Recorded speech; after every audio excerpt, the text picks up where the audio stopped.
ಕರ್ನಾಟಕ ರಾಜ್ಯದ ಮಾರ್ಚ್ 6ನೇ ತಾರೀಕು ಕರ್ನಾಟಕ ವಿಧಾನಸಭೆಯಲ್ಲಿ ಮಾನ್ಯ ಮುಖ್ಯಮಂತ್ರಿ ಸಿದ್ದರಾಮಯ್ಯನವರು ತನ್ನ 17ನೇ ಬಜೆಟ್ ಅನ್ನು ಮಂಡಿಸಲಿದ್ದಾರೆ.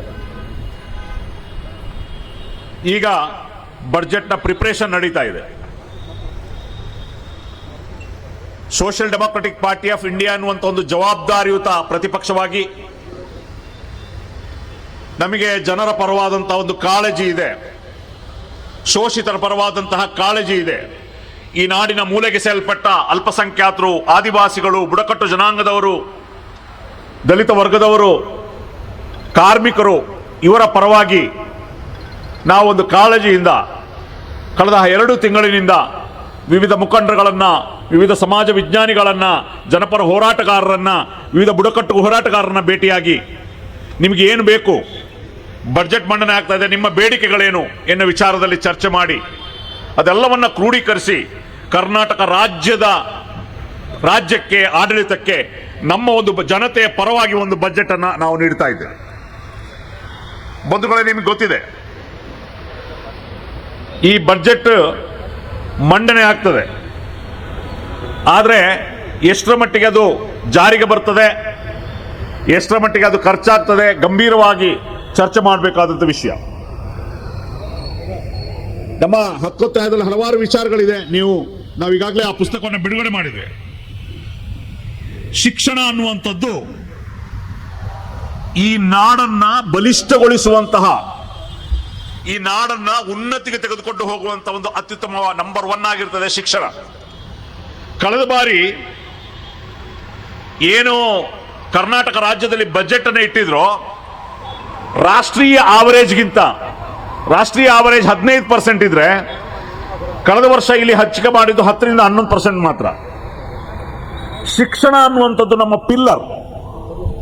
ಶಿಕ್ಷಣದಿಂದ ಎಲ್ಲ ಅಭಿವೃದ್ಧಿ ಆಗ್ತದೆ, ಸಾಮಾಜಿಕವಾಗಿ, ಆರ್ಥಿಕವಾಗಿ ವಿಚಾರಗಳು ಅಭಿವೃದ್ಧಿ ಆಗ್ತದೆ, ನಮ್ಮ ಸಂಪನ್ಮೂಲ ಅಭಿವೃದ್ಧಿ ಆಗ್ತದೆ. ಅದಕ್ಕೆ ಹೆಚ್ಚು ಒತ್ತು ಕೊಡಬೇಕು. ಹಾಗಾಗಿ ಈ ಬಾರಿ ಶಿಕ್ಷಣ ಕ್ಷೇತ್ರಕ್ಕೆ ಒಟ್ಟು ಬಜೆಟ್ ನಲ್ಲಿ 20% ಮೀಸಲಿಡಿ ಎನ್ನುವಂತ ಒಂದು ಹಕ್ಕೊತ್ತಾಯವನ್ನ ನಾವು ಸರ್ಕಾರಕ್ಕೆ ಮಂಡಿಸ್ತಾ ಇದ್ದೇವೆ. ಅದೇ ರೀತಿ ಇವತ್ತು ಸರ್ಕಾರಿ ಶಾಲೆಗಳನ್ನ ಮುಚ್ಚಲಾಗ್ತಾ ಇದೆ.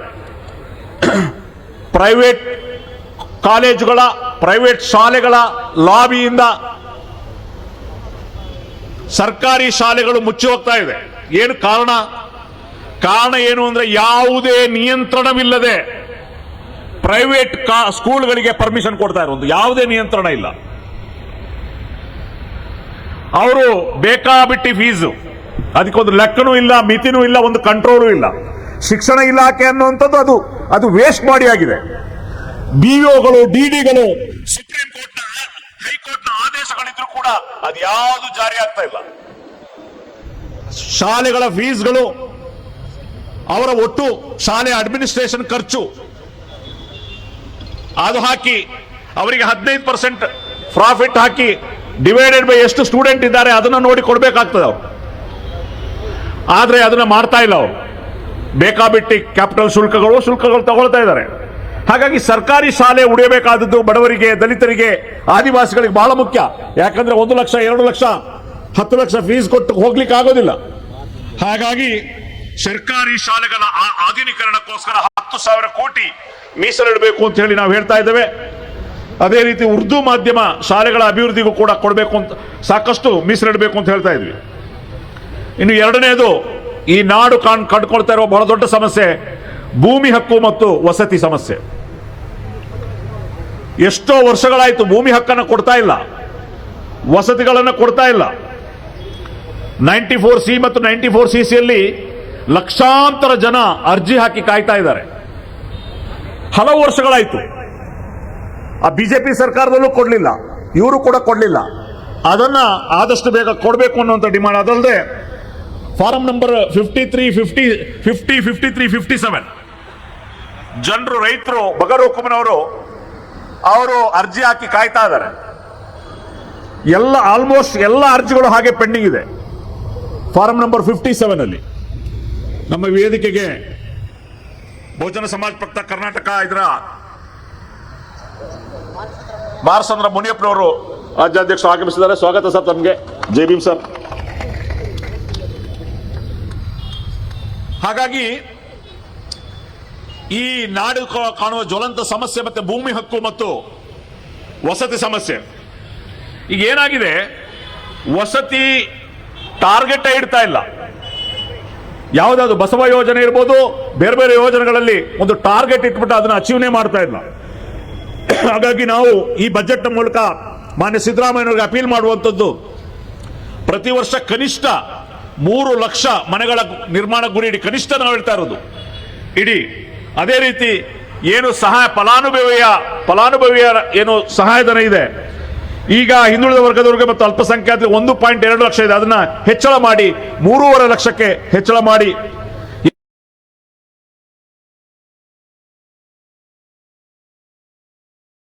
ಹಣವನ್ನು ಕೊಡದ ಕಾರಣ ಟಾರ್ಗೆಟ್ ರೀಚ್ ಆಗ್ತಾ ಇಲ್ಲ, ಮನೆ ಕಟ್ಟಲಿಕ್ಕೆ ಆಗ್ತಾ ಇಲ್ಲ. ಯಾಕಂದ್ರೆ ಅದನ್ನ ಬೇರ್ ಮಾಡಕ್ಕೆ ಅವರಿಗೆ ಸಾಧ್ಯ ಆಗ್ತಾ ಇಲ್ಲ. ನಾವು ಈ ಸಂದರ್ಭದಲ್ಲಿ ಮಾನ್ಯ ಸಿದ್ದರಾಮಯ್ಯನವರಿಗೆ ಅಭಿನಂದನೆಗಳನ್ನು ಕೂಡ ಸಲ್ಲಿಸ್ತೇವೆ. ಯಾಕಂದ್ರೆ ಕೇಂದ್ರದ ವಸತಿ ಯೋಜನೆಗಳಲ್ಲಿ, ಎಲ್ಲಾ ವಸತಿ ಯೋಜನೆಗಳಲ್ಲೂ ಅಲ್ಪಸಂಖ್ಯಾತರಿಗೆ 15% ಮೀಸಲಿತ್ತು. ಆದ್ರೆ ರಾಜ್ಯದಲ್ಲಿ ಇರಲಿಲ್ಲ. ನಿರಂತರವಾಗಿ ನಾವು ಕಳೆದ ಬಜೆಟ್ನ ಸಂದರ್ಭದಿಂದ ನಿರಂತರವಾಗಿ ದೊಡ್ಡ ಒಂದು ಕೂಗನ್ನು ನಾವು ಹಾಕಿದ್ವಿ. ಕಳೆದ ಬಜೆಟ್ನ ಸಂದರ್ಭದಲ್ಲಿ ಕೇಂದ್ರ ಸರ್ಕಾರದ ವಸತಿ ಯೋಜನೆಗಳಲ್ಲಿ ಅಲ್ಪಸಂಖ್ಯಾತರಿಗೆ 15% ಮೀಸಲಿದೆ, ಕರ್ನಾಟಕದಲ್ಲಿ ಯಾಕಿಲ್ಲ ಅನ್ನುವಂತ ಹಲವು ದಾಖಲೆಗಳನ್ನು ಎಲ್ಲವನ್ನ ಕೊಟ್ಟು ಮಾನ್ಯ ಸಿದ್ದರಾಮಯ್ಯ ಸರ್ಕಾರ ಅದನ್ನ ಈಗ 15%ಗೆ, ಅಲ್ಪಸಂಖ್ಯಾತರಿಗೆ 15% ಮೀಸಲಾತಿಯನ್ನ ಅದನ್ನ ಮನ್ನಣೆ ಮಾಡಿದೆ, ಅದನ್ನ ಜಾರಿಗೆ ತಂದಿದೆ. ಈ ವಿಷಯಕ್ಕೆ ಅವರಿಗೆ ನಾವು ಅಭಿನಂದನೆಗಳನ್ನ ನಾವು ಸಲ್ಲಿಸ್ತೇವೆ.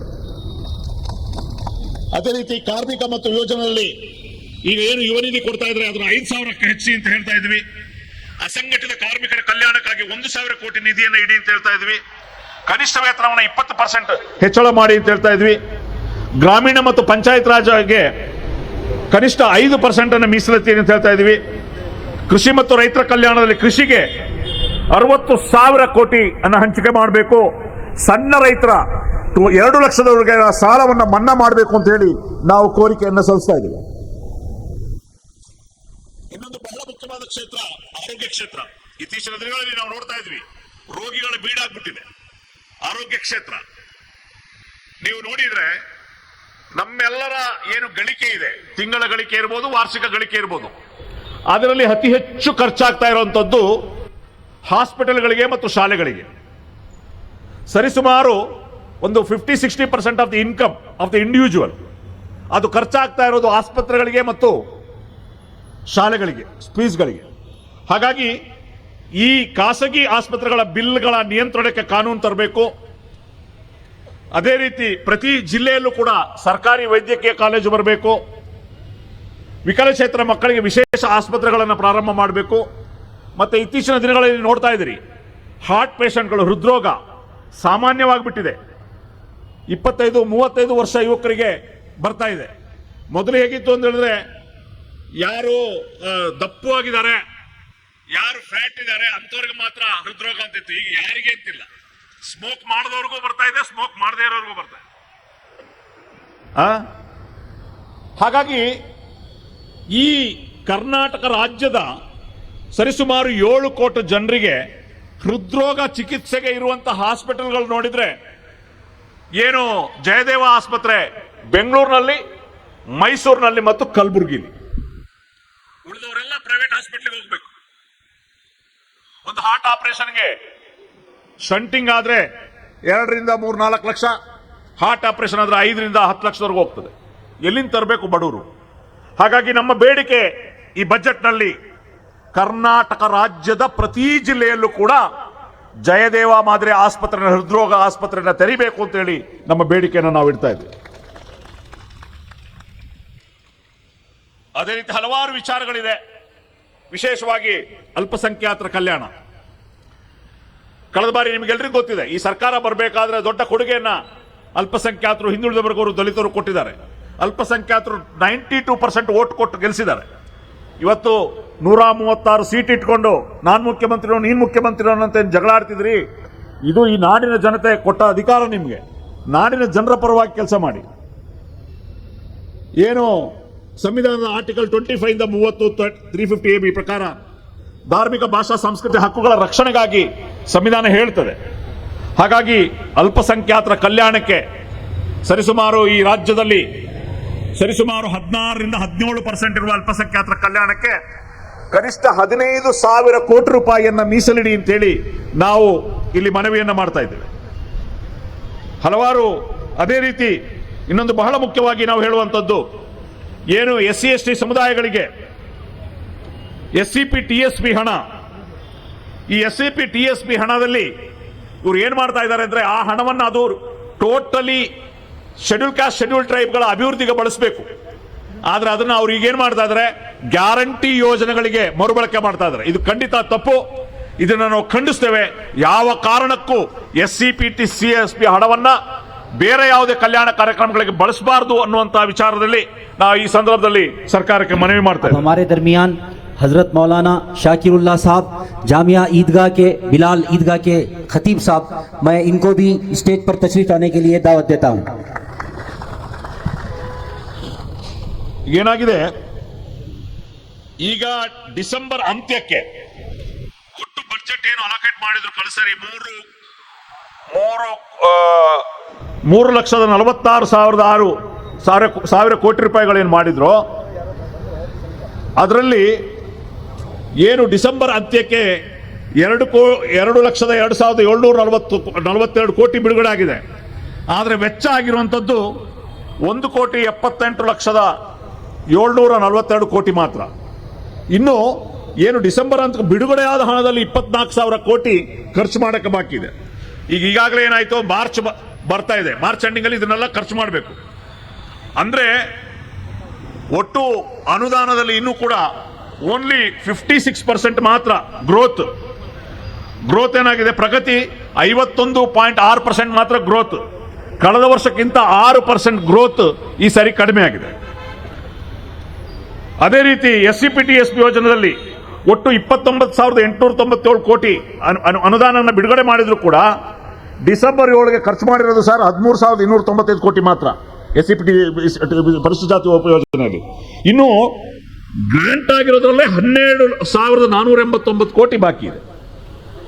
ಅದೇ ರೀತಿ ಗಿರಿಜನ ಉಪಯೋಜನೆಗೆ ಶೆಡ್ಯೂಲ್ ಟ್ರೈಬ್ 11,810 ಕೋಟಿಯಲ್ಲಿ ವೆಚ್ಚವಾಗಿರುವುದು ಕೇವಲ 4,487 ಕೋಟಿ, ಏನು 50% ಕೂಡ ಆಗಿಲ್ಲ. ಅಂದ್ರೆ ಸಮಾಜ ಕಲ್ಯಾಣ ಇಲಾಖೆಯ ಮಂತ್ರಿಗಳು ಅಧಿಕಾರಿಗಳು ಏನು ಮಾಡ್ತಾ ಇದ್ದಾರೆ, SCP TSP ಹಣ ಏನು ಬಿಡುಗಡೆ ಆಗಿದ ಹಣನ 50% ಬಳಸಿಲ್ಲ ಅಂತಂದ್ರೆ ಇನ್ನು ಬಾಕಿ ಬಿಡುಗಡೆ ಆಗ್ಲಿಕ್ಕಿರೋ ಹಣ ಮಾರ್ಚ್ ಎಂಡ್ ಒಳಗಡೆ ಅದು ಕ್ಲೋಸ್ ಆಗಬೇಕು.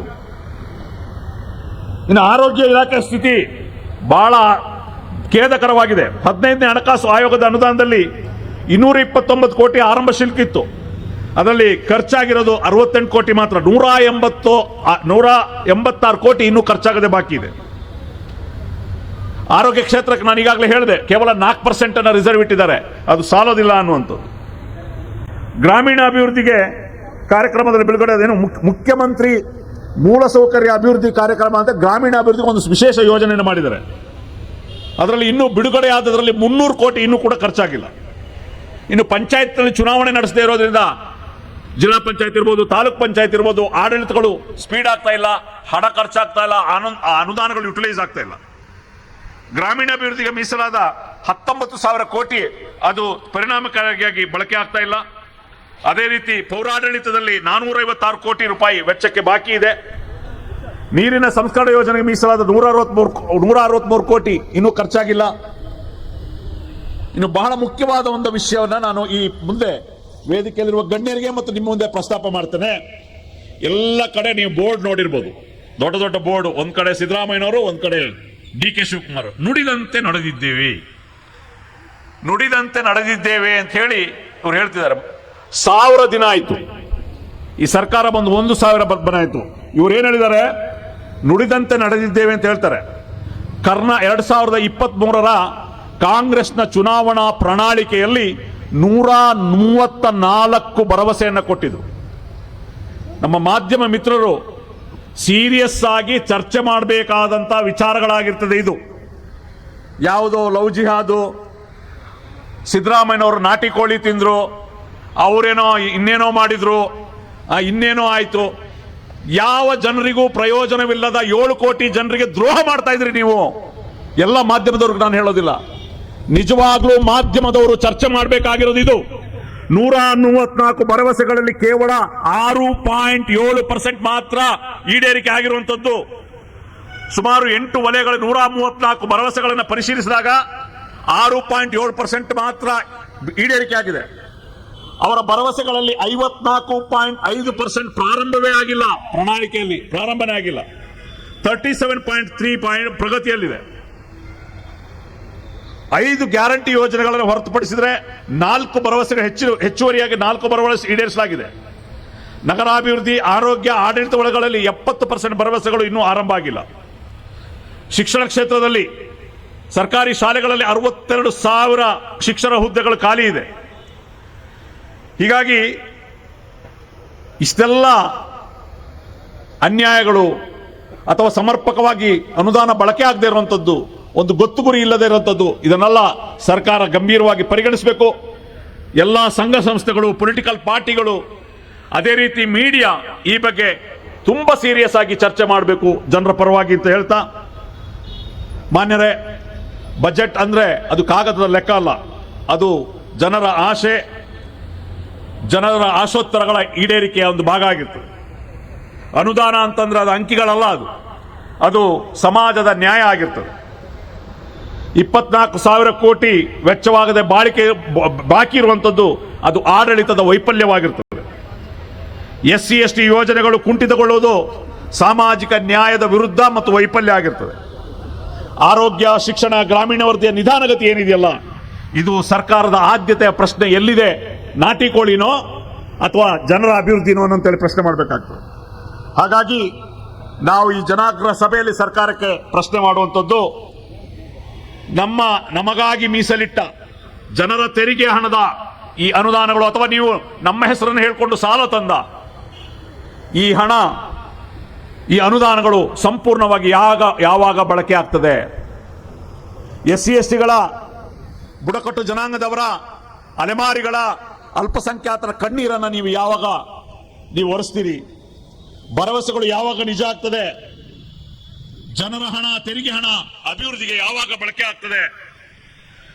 ಈ ರೀತಿ ಸರ್ಕಾರ ಇಂಥ ವಿಚಾರಗಳಲ್ಲಿ ಜವಾಬ್ದಾರಿಯಾಗಿ ಕಾರ್ಯನಿರ್ವಹಿಸಬೇಕು ಅಂತ ಹೇಳ್ತಾ, ಜನರ ನಿರೀಕ್ಷೆಗಳಿಗೆ ನಿಮಗೆ ಅಮೋಘವಾಗಿ 136 ಸೀಟ್ ಕೊಟ್ಟಿದ್ದಾರೆ, ಸಂಪೂರ್ಣ ಶಕ್ತಿಯನ್ನು ಕೊಟ್ಟಿದ್ದಾರೆ. ಆ ಶಕ್ತಿಯನ್ನ ಬಳಸಿಕೊಂಡು ನೀವು ಅಧಿಕಾರದ ಕುರ್ಚಿಗಾಗಿ ಕಿತ್ತಾಡದೆ, ನಾಟಿ ಕೋಳಿ ವಿಚಾರದಲ್ಲಿ ಚರ್ಚೆ ಮಾಡದೆ, 7 ಕೋಟಿ ಜನರ ಆಶೋತ್ತರಗಳಿಗಾಗಿ ಕೆಲಸ ಮಾಡಬೇಕು ಮತ್ತು ಬಜೆಟ್ ಮಂಡನೆ ಆಗಬೇಕು ಅಂತ ಹೇಳಿ ತಮ್ಮೆಲ್ಲರ ಪರವಾಗಿ ಈ ಸರ್ಕಾರವಾದಕ್ಕೆ ಹಕ್ಕೊತ್ತಾಯವನ್ನು ಮಂಡಿಸ್ತಾ ನನ್ನ ಮಾತುಗಳನ್ನು ಮುಗಿಸ್ತಾ ಇದ್ದೇನೆ. ಜೈ ಹಿಂದ್, ಜೈ ಕರ್ನಾಟಕ, ಜೈ ಭೀಮ್.